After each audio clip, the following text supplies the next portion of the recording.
Thanks, James. Hello, everybody. It's lovely to be here today. Always love an opportunity to collaborate with our colleagues in digital humanities. So what I'm going to do today is a bit of a mixture of giving you a tiny bit of archival context in relation to why archives are important, why film archives are particularly important and affect all of us, because we all engage with archival content on screens every day. And also, I'm going to demonstrate practically a couple of resources that are open to you in terms of reusing archival material. So I'm going to show you a model of both resources and show you very practically how to log into them and how to use the material if you would like to do so in your projects. So I'll talk a little bit first about why I'm interested in this area and the research context. So when I was doing my PhD, I did an archival study. I spent a lot of time in film archives with cans of film, sometimes lacing up Steenbecks, which is lovely, but very time-consuming. And the other strand of my research involved engaging with digital resources, engaging with databases, viewing material online, because at the time I was doing this, there had been a lot of digitization initiatives. That had interesting consequences, those two strands of research. So when you're in an archive, it's quite time-consuming. You've got to book your place. You have to follow particular conditions. You need a trained archivist in many cases to help you, especially if it involves film handling, which is very specialist. But you get access to knowledge you would never find online. You get access to the expertise of the archivist. You have to set up a relationship with them. If they believe in your work and they find you decent enough to work with, they will share information about the collections that you would never be able to access otherwise. If you're researching online, it's fantastic, it's quick, it's easy to use in many cases. If the material is not geo-blocked, you can access material from all over the world without the expenses and the practicalities of flying to locations.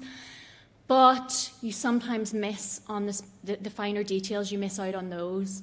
And also, in my area of research, which is newsreels, many of the newsreels have been miscatalogued along the way. So some of the information you see, particularly in online databases or resources, it's incorrect, especially when it comes to Ireland. So you might think that mislabeling unionist politicians as nationalists would be a bit of a no-no, but it happens. So you have to approach those archives when it comes to Irish material in particular with care. So it was great fun doing that study. I really enjoyed working on it, and I learned a lot about archives and got to visit the ITN archives in London, which are like something out of James Bond. You can't move from room to room without a pass, and you could easily get locked in there and lost in there. But it was very niche archival research. So only a few people probably read this book, not even my mother, I think. But I got the chance to disseminate that research in a different way by working with a filmmaker from Galway called Ciara Chambers. And we worked together to make this series, Éire and Nuachtscannán. It was a 6-part series. It screened on TG4, and it was first broadcast in 2017. And I think it's screened maybe twice a year since. So it screens fairly regularly. And it gets pretty decent viewing figures. You know, you might have an episode that captures, of course, it's a very niche audience, TG4. You might have an episode that could capture up to 25,000 viewers.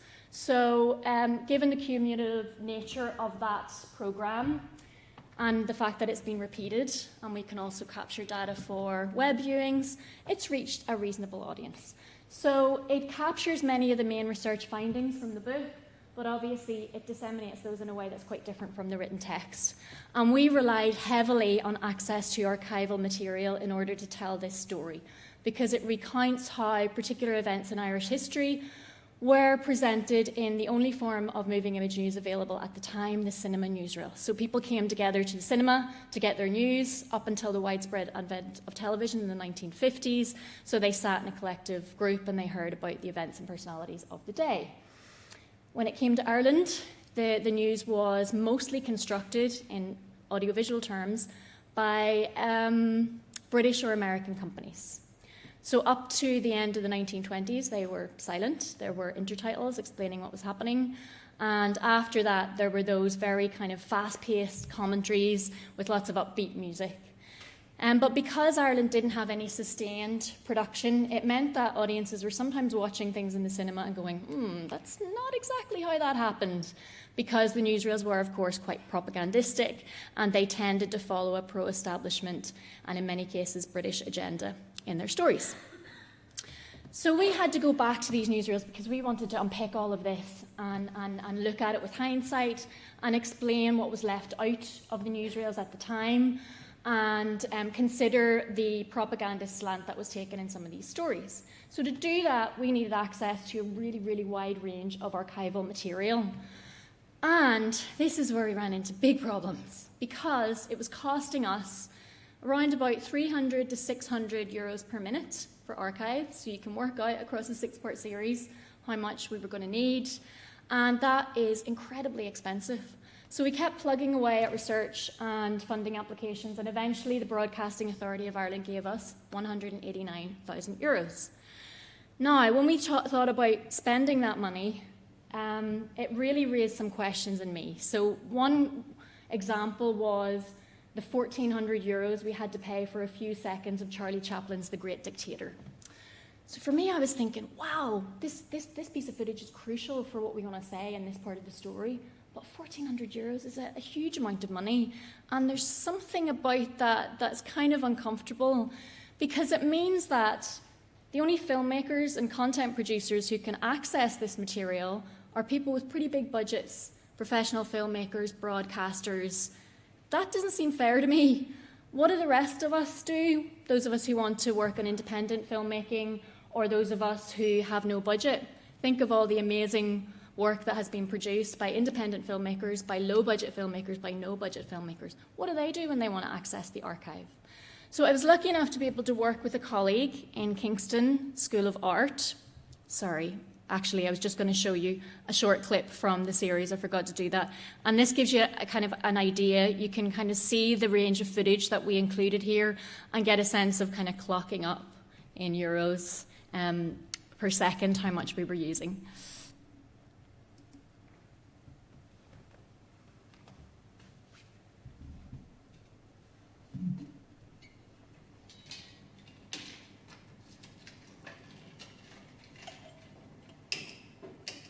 Scenes were filmed by Pathé News cameraman William D.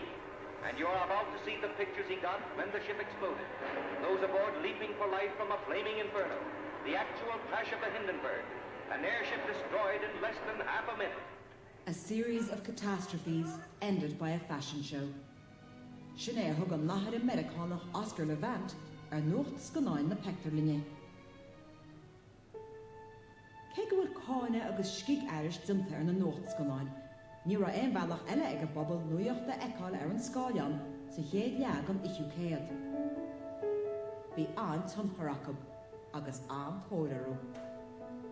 Nuair leis man fochail sin Nuachtscannán aniu, an chéad rud a rihin lom ná star na tíre seo, star an céad cogadanda, star an dara cogadanda. Níor war ein tionscail Nuachtscannán in Éire, agus bevinnig locht Nuachta na Breataine nó Verica a freastal an locht fechna in Éire. Ar nó achidir le héan íonse staire eile catú bheith cuaramach a deileáileo sé sin rá cean fágur bailí bheith seo seachas rud éigean eile.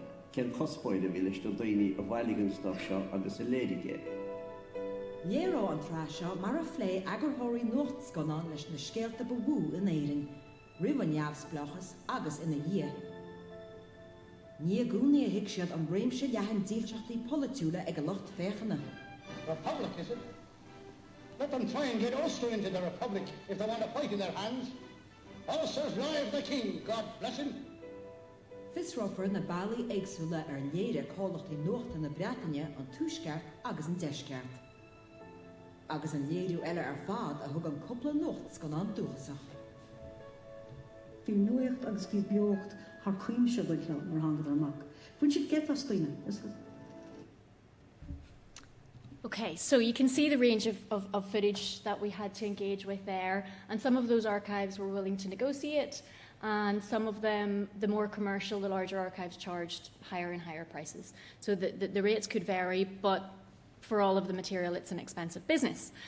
So I got the chance to work with a colleague in Kingston School of Art on a project that aimed to open up this material for emerging filmmakers, to make it easier and cheaper for filmmakers, particularly those learning their craft, to use archival material.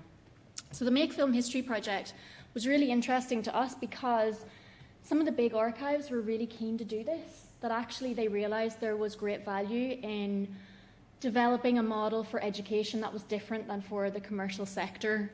So the British Film Institute, the Irish Film Institute, BBC and Northern Ireland Screen all opened up some of their collections to us and allowed us to use them copyright free in the project. So the project was funded by the Irish Research Council and the UK Research Council, and that helped us to develop activities, learning resources, and to get filmmakers on board to help us with the project. So there were three main objectives.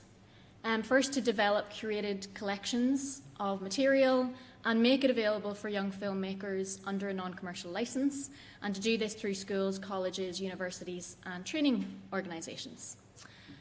Next, we wanted to screen the material and have screenings and workshops at film festivals to kind of build a network there and get the word out about the project, and also to introduce young filmmakers and educators to the principles of creative reuse and the new collection of archive material, and to screen some of the films produced at festivals and on project partners' players, because obviously we wanted to have a distribution mechanism whereby people making material with this archive content could to screen it, could exhibit it and get an audience for their work. So we also had a kind of a public discourse agenda associated with the project. So we had a series of industry events at film festivals, and we built up a network of partners across cultural heritage organisations, other archives and other film educators to try and talk about best practice around this area. So that helped us to build a community that was interested in archival reuse, because when you build a community you can kind of lobby and make change happen, so that was important to us. But also we started to discover that when you talk to filmmakers about using archive, especially professional filmmakers, the stories they have to tell are fascinating and they kind of tend to go under the radar. So there are all sorts of concerns about third-party rights and ethical reuse and distorting the truth through using archive footage in kind of creative and perhaps unethical ways. So once we started to kind of unravel some of these issues, it was clear that there was a lot to talk about in this area, and it was very interesting to hear filmmakers share their own practice and their thoughts on all of this. So I'm going to show you a short clip of some of the films. It's probably going to be a bit juddery again, sorry about that. But this gives a sense of the approach taken by the filmmakers we worked with. So the people depicted in this are, for the most part, emerging filmmakers. Some of them are school pupils, and some of them are visual artists who have not worked either in the medium of film before or who have not used archive footage before. So you can see there's a variety of approaches depending on how proficient the person was. In many cases, the archive is used in experimental ways, but often the filmmakers shot material themselves and they edited it alongside the archival content that they'd chosen to work with. And in some cases, there was an archive piece that perhaps only the audio was used, and also there were cases where the archive just inspired a film. So people worked on a film inspired by archival material rather than reusing it. So here we go.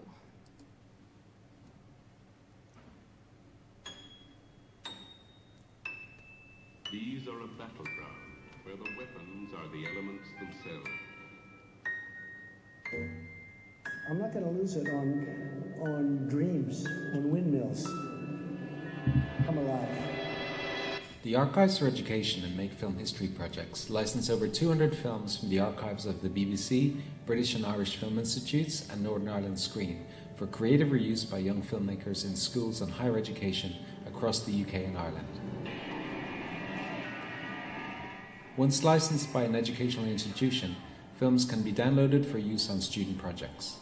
Students browse our website, choose an archive film to respond to, and integrate clips of up to 2 minutes into their own creative work.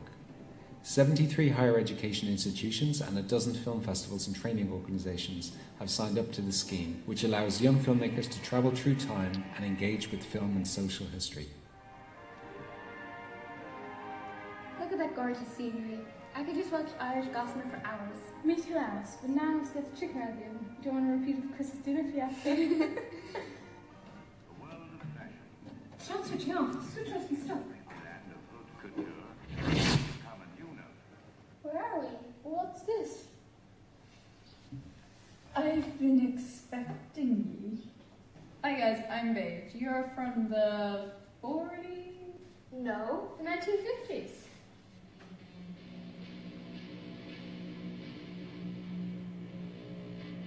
Funded by AHRC and the Irish Research Council, the Make Film History project has developed a new model for the creative reuse of movie image archive by young filmmakers in education, with the support of these leading national archives. Through workshops at regional film festivals, we bring academic researchers, audiovisual archives, young filmmakers and educators together to unlock hidden cultural heritage and inspire exciting new films reflecting on the past through the eyes of a new generation.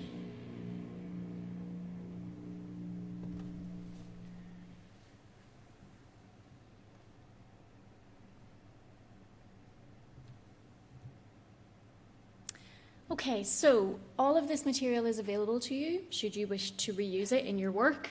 And the way this works is you go to our website, Archives for Education /Make Film History, and you can research the various collections that are there. So you'll see under the tab Films, we have a range of material from across the UK and Ireland. So at the moment it's geographically specific. But there's quite a wide range of material represented in terms of politics, science, technology, history, cultural changes over time.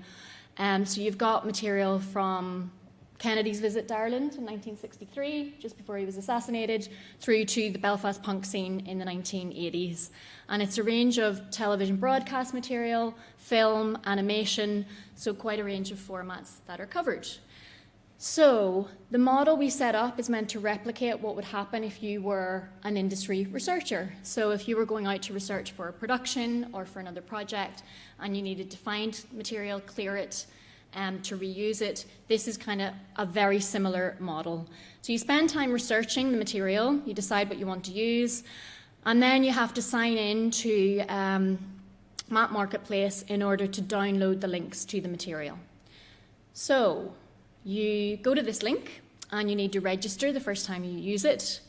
And once you have done that, you'll be asked to sign licenses so that you take on responsibility for the way that you'll reuse the material. So just as you would if you were working on a professional production for a broadcaster, you have to make sure that you understand the terms and conditions of reuse.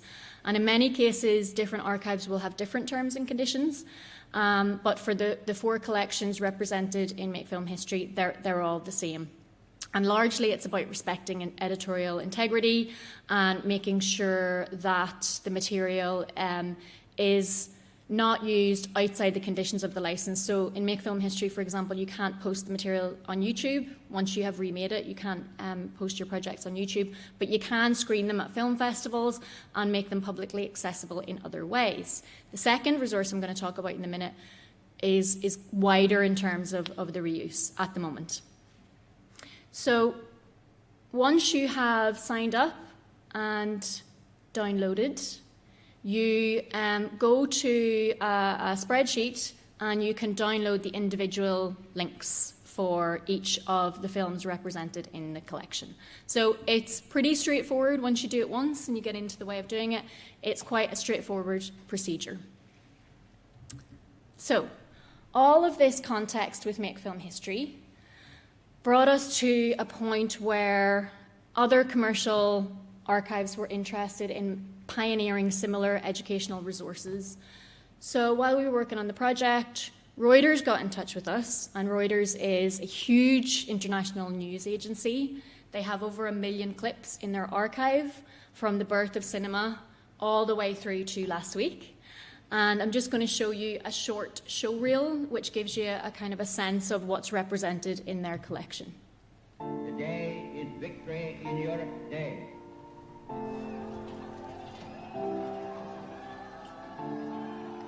This will be the only way that the Negro community and the allies in the white community will be able to bring these issues out in the open. Congratulations, Mr. President. Young people will ask me, do you think Dr. King's dream has been realized now? I said, much of it has, all of it hasn't.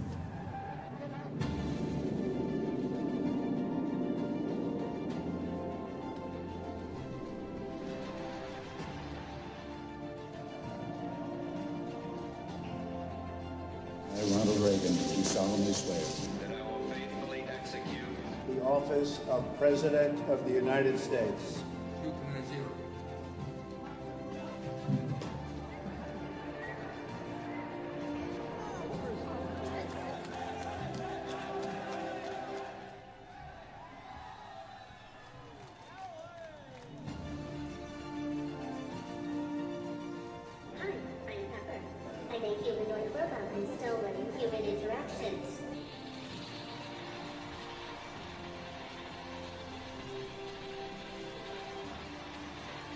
Yes, for the last time, we are all actually good friends. Thank you. Thanks very much.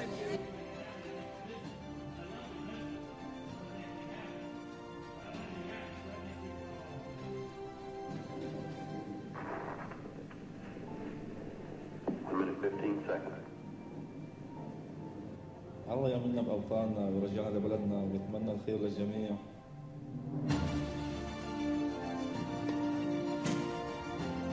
I am delighted to present the Stephen Hawking Medal for Science Communication.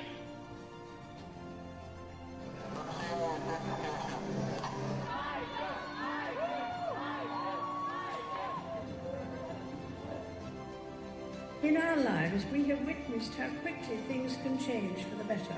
It feels like it's been a roller coaster. It felt like we just stepped into a time machine. Look into the past and look into the minds of people in the past and see what their emotional life was like and what they cared about.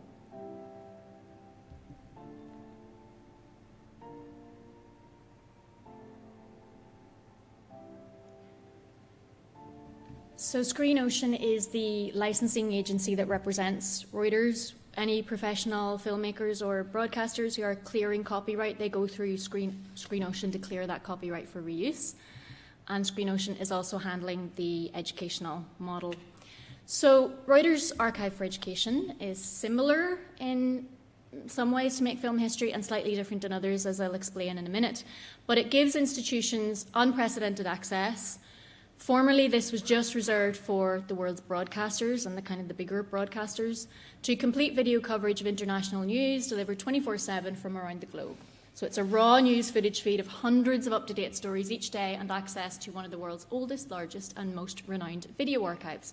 So it's what is interesting about a lot of this material is there are insert shots, there are rushes, there's a lot of unedited material, and that makes it a kind of treasure trove for filmmakers if they want establishing shots of a geographical location, for example. So there's a lot of material that could be used in quite a wide range of ways. It's not just edited news packages.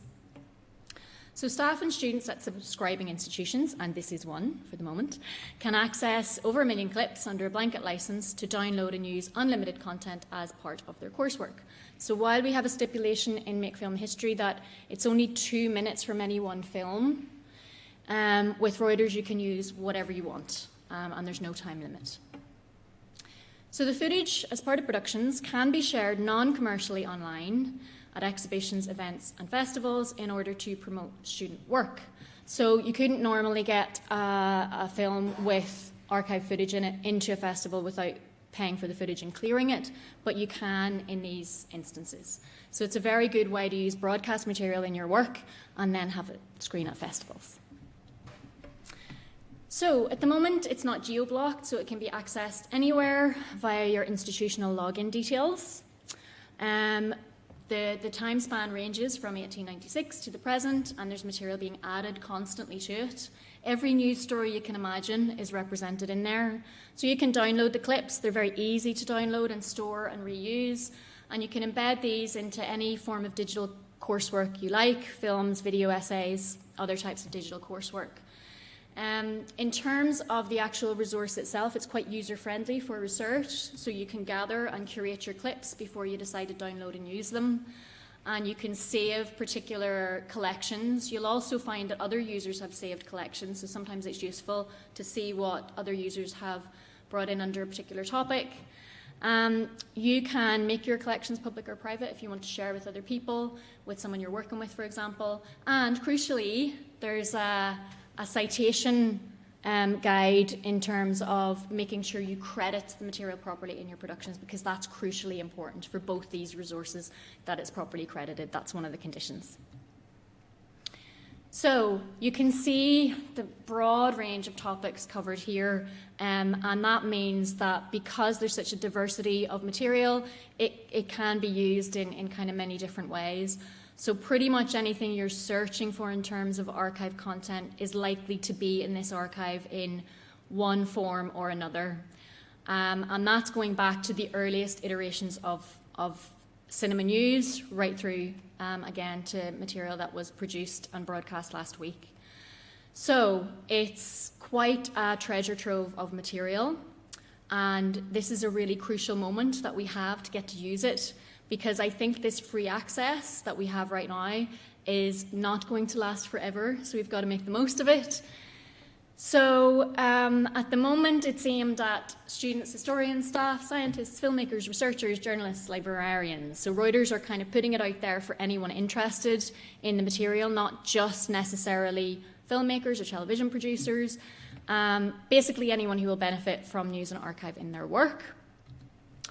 And the idea is that engaging with this material develops certain transferable skills, so that students using the material can deepen their understanding of film and social history, can explore the history and representation of their communities on screen over time and chart those changes over time, bring a new perspective to archival stories and connect them to our lives today, integrate working with archive footage into storytelling and creative processes, and share archive-inspired films with a new audience. Because we have found, especially with Make Film History, a lot of the professional filmmakers working on their project shared their expertise with emerging filmmakers who then went on to make really good work. And it was a really interesting kind of exchange of creative processes and ideas. So, in terms of using the footage, you can use it in editorial productions and digital learning. You can download the clips. You are encouraged to use the footage in editorial context to respect the editorial integrity of the material. So you have to think carefully about how it's used. You're not allowed to use it to spread misinformation or disinformation, but political satire is okay. So it's thinking carefully about the original production context and the effect it might have on the audience. And particularly when it comes to people represented in the footage, there's a different approach to public figures than there is to someone who might be incidental and may not even know they're in the image. So that's something that needs to be considered as well. You have to be careful to only share the material non-commercially. You can't make any money out of this. But if a broadcaster says, hey, I saw your film at the festival and we'd like to screen it, then what happens is you ask the broadcaster to help you with the funding to clear and pay for the footage that you've used. So this is where it's a win for Reuters, because they're opening up to a whole new audience who wouldn't normally have access to the material. And some of those people will make films that will be screened ultimately commercially, and they'll get the funding to clear the work. And also it sets a research pattern. If you're using this material now, you're going to go on and use it in your working lives. So it's capturing a whole new demographic of researchers through this initiative. So obviously they're quite keen that people use it responsibly and are very careful with it, and always come back to the terms and conditions. There's no limits on how much you can use, how much you can download, as long as you're an active member of the institution. So once you graduate, then that means the conditions would be slightly different. So here again, it's a similar model. You go to a very specific login. Once you go there, you'll see the different institutions listed on the right-hand side. You hit UCC, and then you'll be redirected just as you would sign into the library using your institutional login details. Now, the first time you do this, again, you do have to register. So you'll be asked to fill in various details. Because this is actually a professional resource designed for professional commercial researchers, you'll be asked things like your job title and your address, but you can just put in student and you can put in UCC's address if you want. You don't have to provide those details. And again, accept the terms and conditions. Okay. So once you're in there, you can search the database, you can filter according to decade or with specific dates, because here's one of the challenges with it. There's so much material, it can be difficult to whittle it down. So that's where there's a slight disadvantage to having this huge trove of material. Once you click on the item, you'll see the video and all the data associated with it, including your citation information. But you'll also see transcripts in many cases. And of course, not all this material is interviews, or there isn't spoken word with all of it, but where there is, there's often a transcript so you can read through quickly to see, does it hit the points you want it to. At the moment, over 1 million items are available to download, but there are around 300,000 items that are not yet. So where you see there's no screener available, you can't use that at the moment because there might be third-party rights. And in some cases, it could be cleared next week, especially if it's newly added material. So it's worth checking back. Okay, so we have this for this year. So I would encourage you to try and use it as much as you can. Next year, it's going to be really expensive. So I'd say it will be a challenge for institutions to pay for it. So it's really important that now this is available, that you use it, try it out, because you may come back to this if you're working on professional digital productions after university. So it's a good chance to get to know it. And the more usage we have, the more we can make an argument for investing in it as a resource. Just a warning, a caveat. There is some quite graphic material in the archive, so just to be careful as you're searching it, to be cognizant and aware of that. Your usage will be monitored of the programme of the initiative as you would expect in terms of the platform, and also they will look out for material being used out of the terms and conditions online. I'm supposed to warn about that. So because the platform is currently used for commercial users, you probably find that it's not always set up in the best way for educational use. So if you have ideas on how it might work, they're really open to that. They really want to hear from the educational community, because Reuters don't know this community at all. They know professional commercial researchers very well. They know all the broadcasters well. They don't know us. They don't know how education works. So it's quite a mystery to them. So anything you can come up with that might help them make the resource better or tailor it better for educational use, they will be very happy to hear about this. So you have a real opportunity to change how this works in the future. Now, I have something else here that I'll show you. In relation to all of this, there's a lot to consider in terms of how material is reused aesthetically, how it's approached ethically. So along with the Make Film History project, we produced this guide, and it has a range of content in terms of questions you might have in reusing material when it comes to editing it, when it comes to how to make it visually interesting, when it comes to a dilemma you might have about the ethical reuse of something. For example, material that includes an amateur film where there are people in it who may not know that their image is going to be reused. How do you approach that? The answers are here. So there's a PDF of this available online. It also gives you a lot of reading and also recommendations for certain viewing. So films, television series, other creative content that might be useful in terms of creative reuse, so that you get to kind of have a look at the field here, and that might hopefully help develop certain ideas. Also, if you wanted to follow it up as a longer project, there's a lot of material there. So let's just to mention, if anyone's watching the recording later and they're from a different institution interested in signing up to these, to get in touch with me for Irish queries, and to get in touch with Shane O'Sullivan for UK queries. And again, if there's anything outside Ireland and the UK, to come back to me on that as well. If you have technical queries as you're using the platform, you can get in touch with Ali Blake at Screenocean. His email is there. And again, any feedback, he'd be really keen to hear, and so would I, if you have feedback on either platform. So let's come back to some of the broader context here before I finish up. So the archive in any particular jurisdiction is really important in terms of national identity. So we're just finishing up the decade of centenaries. It has been a huge time of reflection in Ireland. Much of the material that captured the events of the founding of the state has been revisited. So that's material that was shown at the time and was often really problematic in how it depicted those events. So a lot of that material has now been repatriated to the Irish Film Archive in the form of the Irish Independence Film Collection, where they went back to the original nitrate prints of the films that were shown in the cinema at the time, and they scanned these amazing, pristine, beautiful copies of this material, where all of a sudden, because of new technology, we can now see the names of streets, shop fronts, we can see details on faces that we couldn't see before, making people more recognisable. So it's opened up this huge new avenue for research that wasn't perhaps there before because those details were obscure. And it also, in this particular platform, the IFI Player, what they have done is to curate the material and to give you context, to explain where there were errors in reporting or to explain where there were omissions, for example, in particular stories. So it gives us a new insight and a new vantage point to view these events back 100 years ago.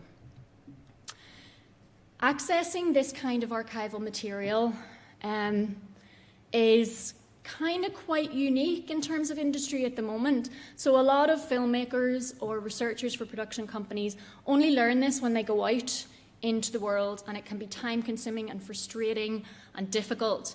So there's a big industry skills gap in accessing and reusing archival material. So these platforms give us a chance to address that.